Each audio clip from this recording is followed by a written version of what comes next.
Welcome to Waukesha County GovCast, your source for what's happening in our vibrant community. I'm your host, Hillary Mintz, Public Information Officer. And I'm Sean Lundy, Chief of Staff for Waukesha County Executive Paul Farrow. Each episode, we dive into the latest news, community projects, and the initiatives shaping Waukesha County, where innovation meets public service. From in-depth discussions on local governance to county services, we're here to keep you informed and connected. So whether you're a resident, a business owner, or just curious about local government, join us for a closer look at the heart of your county. Welcome to Waukesha County GovCast. Today is Friday, February 21st. I'm your host, Hillary Mintz, Public Information Officer, along with Sean Lundy. Hey, Hillary. Hey. Well, the past few episodes of GovCast, we learned about our county executive, Paul Farrow, his role as an elected leader, parks and land use, and our Department of Public Works. And today, we're going to try to get a better understanding of how state and county governments are related and how their finances are intertwined. Learning more about this very important relationship, to do that, we're going to be joined by Barb Dittrich. She is the state representative for the 99th Assembly District, which covers the northwestern portion of Waukesha County, and she'll join us in just a bit. But first, here's what's happening in Waukesha County. In just a few days, you can check out the brand new waukeshacounty.gov, and you're going to be astonished at the facelift. It really is a transformation into the modern digital age. Brand new website just days away. That goes live Monday, February 24th. The future sale of UW-Milwaukee Waukesha campus continues to move forward. This month, the county will release the request for proposals, also known as an RFP, for purchase of the property. Later this spring, we will review submitted proposals and sign an offer to purchase. After some recent property fraud scams popping up across Wisconsin, county's Register of Deeds office is reminding residents they offer a free service called Recording Notification Service, often referred to as Fraud Alert. And this allows members of the public to sign up and receive an email alert when a document is recorded in their office affecting a property located in Waukesha County. And for more information on that, check out waukeshacounty.gov/ROD. All right, well, our esteemed guest today hails from Oconomowoc, a lifelong resident of Southeast Wisconsin, State Representative Barb Dittrich. Barb, thank you so much for coming on GovCast. Have you ever been on a podcast before? I have been on a video cast before, not this podcast before. All right, the First Timers Club. I should begin with congratulating you on your recent reelection in November. You were first elected to the State Assembly in 2018, and some of the municipalities in your district do cross over between Dodge and Waukesha counties. And here in Waukesha County, you have a good chunk of Lake Country: Oconomowoc, Merton, Neshota, Lac La Belle, Shaniqua, and Heartland. So talk a little bit about your background and tell us, why did you get into politics? Oh boy, starting with a nice simple question, huh? Well, I will tell you, I'm not a native of the Lake Country, but this boy I fell in love with many decades ago brought me out to the Lake Country area. And my husband was a local business owner, neighborhood convenience and delicatessen before we had quick trips around Wisconsin. So we were involved in our local Chamber of Commerce, and he really got me involved in politics. And then when we had our second child, he was diagnosed with a serious chronic illness. And I served on the board of directors for that diagnosis group. And they started a legislative advocacy committee. So I started to get comfortable talking to lawmakers both in D.C. and Madison, and realized we're people just like you. Grassroots Barb. There you go, grassroots Barb. So that's kind of how I got engaged. And when Joel Clayfish was not running for re-election, I know the Clayfishes, and they knew of my advocacy and my work in the community. I had founded a nonprofit for parents of kids with special needs and ran that for 16 years. And Rebecca Clayfish said, "Boy, you really should do this," to which I told them both they were crazy. And, the good Lord gave me a nudge, and he's kind of a bossy guy, that God guy. So I just went for it and said, "Okay, Lord, if this is what you want me to do, keep opening doors and I'll keep walking through them." And so I did, and just, have connected with so many people in the area. And I will tell you, my various life experiences have really come in handy in the legislature. Um, every legislator, I think, has like a little different area that they have expertise in. And some of my life experiences kind of add to our caucus. So that's really been pretty valuable in Madison. That's cool. Well, thanks, Barb. All right, so we're going to go back to school for a little bit. I think, I don't know, 8th grade social studies, civics lesson 101. So the state legislature has a state assembly with 99 representatives and a state senate with 33 senators. Republicans hold majorities in both houses. Yeah, and then the leadership gets elected in the assembly. You elect a leader. The Speaker of the Assembly, it's Robin Voss and has been for some period of time. And then the state Senate also elects their own leader from within the majority. They have elected Devin Lemonhew as majority leader. Now, state Senate also has a Senate president position. I don't want to say figurehead here, but kind of figureheady, that handles some, shuffles bills between committees and that sort of thing, and oversees the day-to-day kind of operation while they're in session, running that session deliberation. So the power really is with the majority leader, who really works to get a consensus among the members of the Senate or among the members of the Assembly.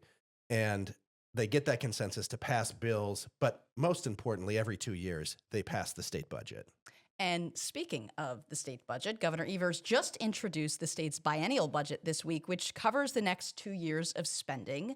And it will ultimately be signed into law by the end of June. And, with any budget, there are a lot of things in it. And this budget has a huge spending increase, over $2 billion in tax increases and some directed tax cuts. But even the Milwaukee Journal Sentinel's analysis have said this proposal would leave a multi-billion-dollar shortfall to be made up for in the next budget. So with all of that being said, Barb, what's your initial take on the governor's budget proposal? I just think it's sad. I mean, there's no more polite way to put it than sad, because since this governor took office, we've never really gotten a serious proposal from him. I think this budget is tremendously unserious. The spending is ridiculous. And one thing that has been challenging ever since he started introducing budgets is he puts public policy in it.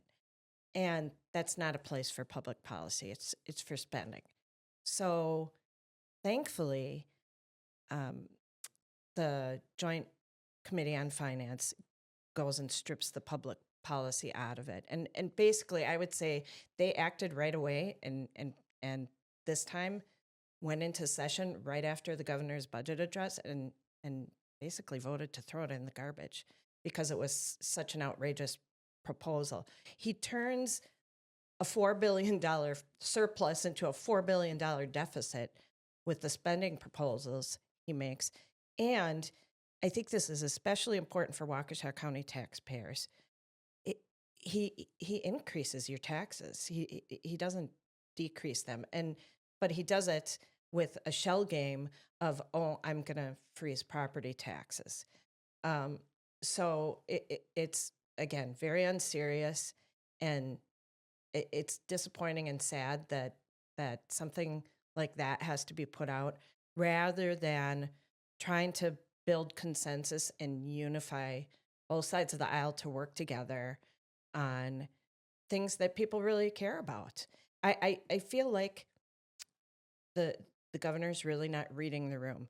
I think the voters sent a really clear message in November of what they want, and we in government need to be responsive to that, and that this budget is not responsive to what happened in November. So can I jump in and just ask you a political question now? Do it. Okay. The governor introduced his budget. It has this massive kind of structural deficit, eliminates a massive surplus, leaves us with less than a massive surplus. Is this a re-election budget for the governor? Or because if it was a re-election budget, you would expect big tax cuts, not huge deficit, don't leave the problem to yourself 2 years from now. So based upon your reading of the budget, would the governor be running for reelection or leaving his predecessor, or his successor, excuse me, with a big hole? Well, interesting question, Sean. Thanks, Barb. um, we know that he likes to play to his base, right? And so I've actually had people in my office going, "Oh, that was a reelection address he gave," which could well be. I don't waste my time, on conjecture over whether he's going to run again or not. I will tell you, um, we're still reading the budget because it's over 1,900 pages. We were sent the summary brief yesterday, which is still huge. It's like, a couple inches tall. It'll be the full budget. Now they've said they're not going to send us the full budget printed out unless we request it, because it kills a lot of trees printing it. Let's just put it that way. It's probably about a foot tall when you get it all printed out.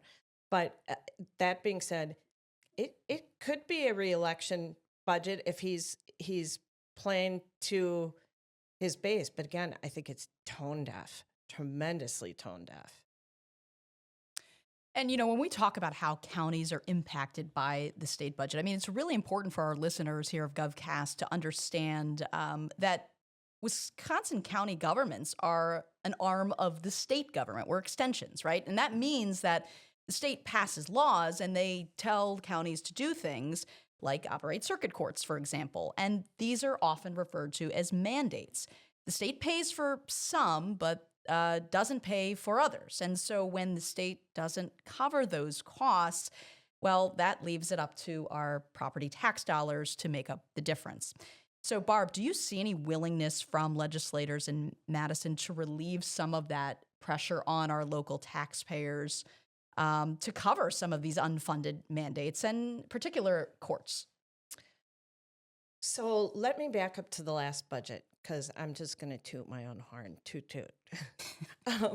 I was the first legislator to bring up the shared revenue issue in our caucus, because everybody I was talking to was explaining what pressure there was on county and local government. And it took about 3 months after I first brought it up, but then other legislators started bringing it up. And so, the changes were made in the last budget, and I know there's still ongoing challenges with Waukesha County. But that being said, yes, I think there is an impetus to deal with some of the mandates. I've even talked to local school superintendents and said, "Hey, what is the state mandating that we could maybe address to take some of that administrative pressure off of you, because we know we want more money in classrooms actually going towards what it's intended for, not to administrators." But it's the same with counties. And the courts, we know across the board, are a huge issue. And so a few of us Waukesha County legislators have actually met with different specialists. We get attorneys that we get to consult with in the legislature, and accountants. So we have sat down with different specialists in the Legislative Fiscal Bureau and said, okay, what can we do? What pots of money could we maybe redirect? Are there portions that are untouched? And we think we may have found some areas, and especially of concern with our courts. We think of think of the Slender Man trial. That was a high cost case here in Waukesha County. Yep. The Darrell Brooks trial, huge, expensive cost to Waukesha County on that trial. So I want to give a shout out to Representative Duco. I know she is really digging in and trying to find, is there a way we can make a proposal in the budget to, or have outside legislation to really kind of relieve the stress on counties like Waukesha County. And especially we have, over 40% of the people in Waukesha County Jail are from Milwaukee County. So that overflow that's coming, we want to help and give some relief in that regard. Yeah, and that's great to hear from our perspective. Obviously, every dollar that comes from Madison is a dollar we can save the local taxpayer, which is fantastic. The way the state court system works, and people might come to court in Waukesha County and they go to the Waukesha County Courthouse, but it's not a county court, it's a state court with state paid judges, state paid DAs. The county pays for the building, the courtrooms, all those sorts of things. And then a lot of support staff for both the DAs, the judges, the court system in general. And it's very, very expensive. So the state says to the county, you have to do this thing. You have to run this courthouse. You have to run this court system with your judges and court commissioners and things. But then the funding is not the same. It's not equal. It's not a 50-50 split. Right now, it's about an 80% local county taxpayer is paying that bill. 20% the state is paying that bill. And then when you look at big picture, and Paul's been on this podcast before and talked about this, GovCast we'll call it. He's been on here before, and he's talked about how Waukesha County taxpayers in income taxes and sales taxes send about $1.5 billion to Madison. We get $60 million in state aid back. And then of that $60 million, we spend $51 million paying for the portion of the bill that the state doesn't cover in things like courts and other things that the state requires the county to do. So anytime we can get any money back in additional court funding or whatever that would be is beneficial to the local taxpayer who then doesn't have to make up that difference. So I appreciate your comments. What's also has been very beneficial to our local taxpayers are the changes that were made several years ago in Act 10 that affected collective bargaining and how unions operate within our government.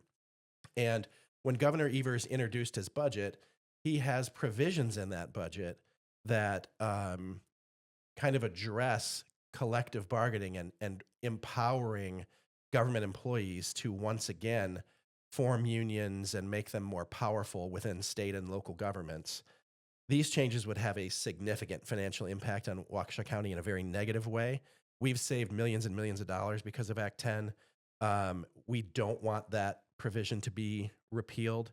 So what is your position? I know you talked about policy items in the budget, but what is your position on the governor acting on Act 10? And just kind of generally, what do you think that outcome will be ultimately? Well, you may not be aware of this, Sean, but every budget he's submitted since he first took office, he abolished Act 10 in his budget, and it always gets taken out. So the issue's hot right now because of the Dane County judge ruling and all that sort of thing. Yeah. So just for background. Absolutely. And listen, there are a lot of leaders who were against Act 10 at the time, but now that they've seen it play out in actuality, they're like, wow, that kind of worked good. And having public employees pay a little bit for their own insurance, just like every other employee in the state has to, is not a big ask. They still have better benefits than the average worker, kind of taking people back to Act 10, and we were very active at that time politically, my family. I will tell you, it would be terrible if it goes away. If you feel pressed as a county for dollars now, God help you if Act 10 goes away. If schools feel pressed for cash now, God help you if Act 10 goes away, because you're going to see places, counties and schools and local governments going without contracts because they won't be able to pay for this otherwise. And so I just think it would be disastrous to have that go away. and people have adapted. It's been over a decade now, and to go revisit that and abolish that is just pure foolishness. Yeah. Moving to a pre-Act 10 time would be absolutely devastating for Waukesha County financially. I mean, it would be millions of dollars in impact almost immediately, especially if you're dialing back the provisions like you talked about with healthcare, with pension. Right now, county and state employees are paying half of their pension. So I think of it as a county employee. I think of it like a 401k match right now. I don't really think of it as like a pension program. I have buy-in in this program, and I think it's appropriate to have buy-in. It's much more like, even though it's a high percentage equal match, but it's much more like a private sector 401k now than it was before Act 10. And that was dollar for dollar savings for local governments and the state government to manage those finances. Absolutely. And, looking in the last budget, we got Milwaukee County to get on board with the state retirement program. I mean, it's saved taxpayers billions. Like it's something like $31 billion since it was passed. And it just makes no sense to repeal it. And I will tell you, I think you will see a mass exodus from the state if it goes away, because the burden on the taxpayers will be enormous with a decrease in services, frankly. Well, and our state motto isn't backward, right? Right. It's Exactly. forward. You can steal that, by the way. Just take it, Barb. Run with it. I All will. right? All I'll right, use just it do at my next listening session. There you go. So, couple just kind of quick questions here. We're in the little bonus segment, if you will. Also, in the governor's proposal, there is an incentive for local governments like Waukesha County to freeze their property tax levy, so make it flat. In exchange for freezing it, the governor is proposing a 3% basically payment in lieu of taxes, right? We're not going to raise the taxes for your county taxpayer, but the state of Wisconsin will pay you what would essentially be a 3% growth in local government. What is your take? I'm sure it's probably ripped out of the budget already, but what's your take on that sort of proposal that would kind of almost complement a shared revenue payment or a direct payment from the state, but also benefit the local taxpayer? Gimmick? Not a gimmick? What's happening? Yeah, I think it's a gimmick. But I will tell you, I will go on record, and I've said this publicly, and I will say it to anyone's face. I hate all of Wisconsin's formulas. I hate our school funding formula. I hate our shared revenue formula. I hate these, okay? Because you will always have winners and losers in them. And that's why there is such a problem with trying to repair these formulas, right? Or people having the will to do it. I'm a sassy redhead. Let's go. Let's fix it. I'll do it. But you will get pushback from the people who are the winners in it and go, boo-hoo, Waukesha County, Annie up. Because frankly, we are the losers in those formulas. So that being said, Tony puts us out here in his budget trying to, seduce people, frankly, with this nonsense, and it won't work. It creates a huge financial problem for the state. So bye-bye to that proposal. Sorry to smash your hopes and dreams there, Sean. No, it's very sad. Too quick, because we're wrapping it up here. Sean Duffy from Ashland in northern Wisconsin, former congressman, news host on the national scene, was recently named by President Trump as the Secretary of Department of Transportation. Great position. I think that's great for Wisconsin. Sean Duffy is a great representative of our state. What do you think the impact will be on his position now and how Wisconsin is viewed as far as like a federal transportation aid type situation? Boy, and I couldn't really speak to that. I want to see his Plaidcast come back, frankly, since we're doing a podcast. Yeah, sure. You have GovCast. He needs Plaidcast back. Yeah. But See if he's available. Yeah. there you go. But he's got his work cut out for him because obviously our last transportation secretary was really MIA when it came to a lot of these issues. I sure wish he'd come help with that trolley nonsense in Milwaukee and put an end to that. But yeah, we certainly, we benefit from federal funding. If we look at Moreland Road out in Sure. Brookfield and New Berlin, massive north-south corridor. We rely on federal money from that, state money for that project as well, and local funds as well. So I just think it's interesting that we have someone in such a high position, and it's great. I think it's great for Wisconsin, regardless of the outcome. Well, and he got to work very quickly, probably within hours of He being did. sworn in, unfortunately. probably, did, probably tragedy. faster than he cared Yeah. to. Yes. And then final quick question is, we have Waukesha County's own Brad Schimmel, former Attorney General, running for Supreme Court right now. I'm going to be nonpartisan. You can do what you got to do. What's your take on that race? Just quick take and just kind of general thoughts about, having a Waukesha County person running for the state's highest court. Obviously, we've known Brad for a long time, so we're going to be partial to Waukesha County's own here.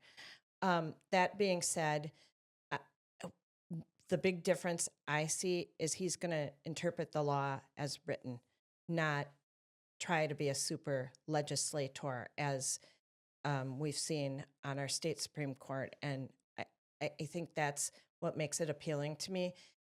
Not because I'm always going to get the answers I want out of Brad, but I know he's going to be fair and just and not try to really approach cases with a political bent.